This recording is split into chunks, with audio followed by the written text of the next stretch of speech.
दोस्तों, जय श्री राम और जय हिंद। आज हम देखने जा रहे हैं आनंद रंगनाथन का वीडियो। तो फिर वीडियो को लाइक करिए, शेयर करिए, कमेंट करिए, चैनल को ज़रूर सब्सक्राइब करिए, नोटिफिकेशन बेल को भी रिंग करिए। अभी मजा आएगा ना भिड़ो। Rahul, you've actually hit the nub because it's not about one film or its content or who's made it, what was the ideology of that person who made it. It is a much larger question, and I'm so glad we're discussing that because it almost goes to a level that is, I would say, quasi philosophical. Because the fact is, the hypocrisy and double standards when it comes to talking about, mocking, being critical of Hinduism and Hindus is mind boggling. In fact, let me be blunt, it is, I'm afraid, institutional. When it comes to Islam, it's another story. So it's not just Pakistan, it's actually Islam. Remember how Prime Minister Manmohan Singh on the floor of our parliament demanded an apology from Denmark for the Prophet cartoons? उनसे हमारा क्या लेना देना था? Miss Sonia Gandhi publicly apologized to a Shahi Imam of Jama Masjid for that. But when it comes to Hinduism, it's a free for all. I guess Hindus are tired of selective targeting and hypocrisy. Secularism, Rahul, is not a one-way street. A bigot stand-up who jokes on Godhra train burning soils his pajamas when it comes to making fun of his own religion.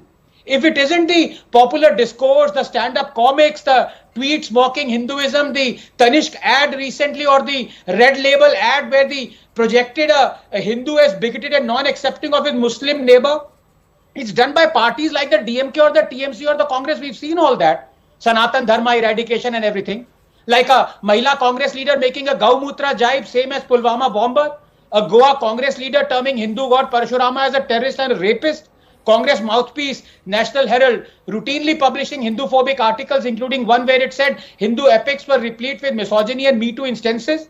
Congress celebrating Tipu Jayanti, despite knowing he demolished hundreds of temples and converted and butchered lakhs of Hindus.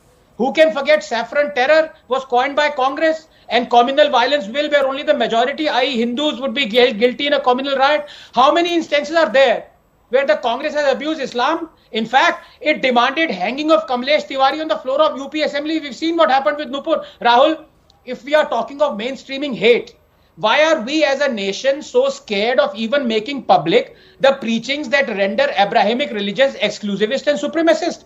You talk of hate and conveniently forget the hate religion preach. Let me not quote the verses, but rather a man out here, quote, the Hindus are right when they say that it is not possible to establish social contact between Hindus and Muslims because such contact can only mean contact between women from one side and men from the other, unquote. Who said this? No, not Himanta Biswa Sarma, not Yogi Adityanath, but Dr. Ambedkar. Was he a Sanghi? Look, finally, as a free speech absolutist, I am not for banning any ad, any film, OTT or any stand-up comic or film that mocks Hinduism or Hindu gods, because there are so many, especially lately. It'd be a good idea for the makers to append their creative work with a small print that says, quote, yes, we are mocking Hindu beliefs and Hindu gods because we can. And Hindus have always accepted this. We dare not mock Islam or its practices or its prophet or God, because if we do, we'll be beheaded or killed like Charlie Hebdo journalists, unquote. Just this simple small print will assuage the Hindus and make the Muslims realize that we all live in a country that cherishes the freedom to criticize religion, and that the punishment for apostasy or being a kafir is not death. But I suppose for some, Osama bin Laden was actually a chemical engineer and his real name was Omkara Bhai Lakhani, just like Burhan Wani was the son of a school teacher. क्या बात है sir, क्या बात है sir, क्या बात है, ये बात है, अरे सर क्या बात है। दोस्तों, सबसे पहले वीडियो को लाइक करिए, शेयर करिए, कमेंट करिए और चैनल को ज़रूर सब्सक्राइब करिए और नोटिफिकेशन बेल को भी दबाइए ताकि हमारा वीडियो आपको जल्दी से जल्दी मिल सके। और ये वीडियो है आनंद रंगनाथन के बारे में। आनंद रंगनाथन ने इस वीडियो में मूवी नहीं, वेब सीरीज़ जो कंधार हाईजैकिंग के ऊपर हुआ था, 1989 का हाईजैकिंग हुआ था, उसके ऊपर ये वेब सीरीज़ बनाया है अनुभव सिन्हा ने। अनुराग सिन्हा का जो कश्यप का जो भाई है ये अनुभव सिन्हा, उनकी फैमिली से आता है, उनकी आइडियोलॉजी से आता है। ये दोनों एक ही फैमिली के चट्टे बट्टे हैं और वैसे ही आइडियोलॉजिकल मूवीज़ बनाते हैं। और इन बंदे ने ही एक मूवी बनाया था मुल्क नाम का, जिसमें इंडियन लोगों का इस्लामोफोबिया और बहुत कुछ ऐसे दिखा रहे थे, जो इंडियन लोग बिल्कुल ख़राब हैं, हिंदू लोग, उन लोगों ने एक मुसलमान को गलत तरीके से वो किया है। और भी बहुत सारे वोक मूवीज़ बनाए हैं इन्होंने। और ये तो आपको पता ही होगा कि बॉलीवुड एक ऐसा इंडस्ट्री है जो आप समझ लो 70s भी नहीं, 80s 90s 70s 80s 90s उससे पहले भी हुआ करता था, पर इतना ब्लेटेंटली एंटी हिंदू नहीं हुआ करता था। कम्युनिस्टों ने अपना पकड़ बढ़ा दिया था इस इंडस्ट्री में। इसके बहुत सारे लेटर्स हैं, बहुत सारे इन्फॉर्मेशंस मिलते हैं हमको कि इनका जो एक एजेंडा था कि जो एक स्पेशल कम्युनिटी, हमारे विशेष समुदाय, उस समुदाय को बिल्कुल सेंटली दिखाएं, और दूसरे जो हिंदू लोग हैं उनको उनके कास्ट के जो हायरार्कीज़ हैं, उनके हायरार्कीज़ के ऊपर, अगर हायरार्की ऊपर का है तो फिर उसको बिल्कुल ऑप्रेसर दिखाएं, और जो नीचे है दलित, शूद्र और भी बहुत सारे कास्ट हैं, उनको दबा कचलाओ बोले, और उनको बचाने वाला जो है वो हमारे मुसलमान लोग हैं, वो बचाते हैं हर टाइम उधर जाके। और उनको बिल्कुल ईमानदार, बिल्कुल एक अच्छा आदमी जो अपना वादा पे मुकरता नहीं है, ऐसे ऐसे बातें करके मूवीज़ में दिखाते थे अपने, और हिंदुओं को उल्टा दिखाते थे।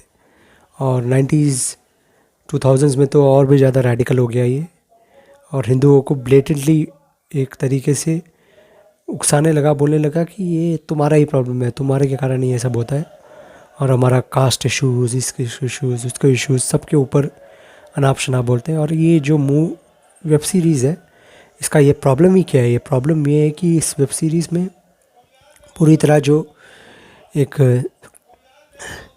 नैरेटिव बनाने की कोशिश किया है कि ये टेररिस्ट लोग हैं ना इस वेब सीरीज़ में, बिल्कुल एक इनोसेंट से लोग हैं, उनको एक कॉज मिला था, उस कॉज में उन लोगों का प्रताड़ना हुआ था इंडियन गवर्नमेंट की तरफ से। ये बिल्कुल जस्ट कॉज के लिए लड़ रहे हैं, और ये जो कोड नेम्स इनको मिला था भोला और शंकर, उसको लगा के रखा है इन लोगों ने, और उनका जो असली नाम है उसको दिखाया नहीं है। असली नाम वो सब जो भी हाईजैकर्स थे, टेररिस्ट थे, वो सब मुसलमान थे, और उन्होंने किस लिए किया है ये सब लोगों को पता है, किस लिए हमारे लोगों को मारा भी है ये सब लोगों को पता है, पर उसको किसी भी तरीके से कुछ बोला नहीं है, और उल्टा हमारे गवर्नमेंट को इनकॉम्पिटेंट बताया हो है भी, क्योंकि उन्होंने बकल किया under the pressure of public opinion and more this कट्टर यूजलेस पॉलिटिशियंस, जो उधर बाहर बैठ के इन लोगों को धरना वरना दे रहे थे फैमिलीज़ के साथ मिलके, और बहुत सारा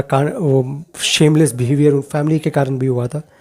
और हमारा जो एक राष्ट्रवाद था वो उस टाइम दिखाई नहीं दे रहा था हमें, उन लोगों को बस यही दिखाई दे रहा था कि हमको हमारे हॉस्टेजेस को बचाना है, ये बस दिखा दे रहा था। और उसके लिए हम किसी भी कट्टर टेररिस्ट को बचा सकते थे, बाहर निकाल सकते थे। उस कट्टर टेररिस्ट ने और कितने सारे सिविलियंस को मारा है, आप लोगों को गिनती से नहीं दिखाई देगा। कश्मीर में हमारे इंडियन का जो हिंटरलैंड है, दिल्ली, वाराणसी, अयोध्या, मंदिरों में और भी बहुत सारी जगहों में, साउथ इंडिया में भी ऐसे ऐसे केस आए हैं जिसके कारण ये जो मोहम्मद अज़हर है, जिसको रिलीज़ किया था, उसने इतने सारे कांड किए थे और हमारे गवर्नमेंट ने उसको छोड़ दिया था। वो इनकॉम्पिटेंस दिखाना था, पर ऐसा नहीं करना था कि उन टेररिस्ट को ही वाइट वॉश करके दिखा दिया।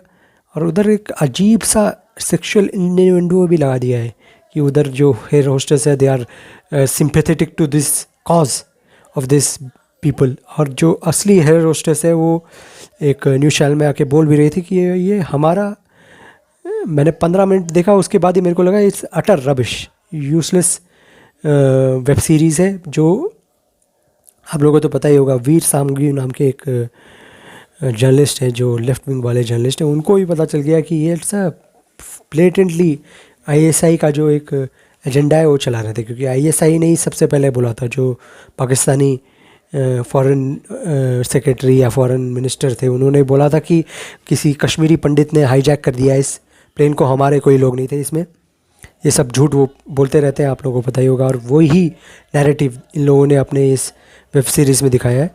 और उन लोगों का तो पता ही है आपको, बॉलीवुड और ये जो एक अजीबोगरीब फैसिनेशन है इन लोगों को एंटी नेशनल एजेंडास चलाने में। हैदर नाम का एक मूवी बनाया था, उसमें ये जो कश्मीरी सेपरेटिस्ट टेररिस्ट थे उनको ग्लोरीफाई किया। और भी बहुत सारे मूवीज़ में इन टेररिस्ट वेरिस्ट को बोला कि इनका जो तरीका है वो गलत है, पर इनका जो सोच है वो सही है। ऐसे ऐसे अनाप शनाप चीज़ें बनाई इन लोगों ने।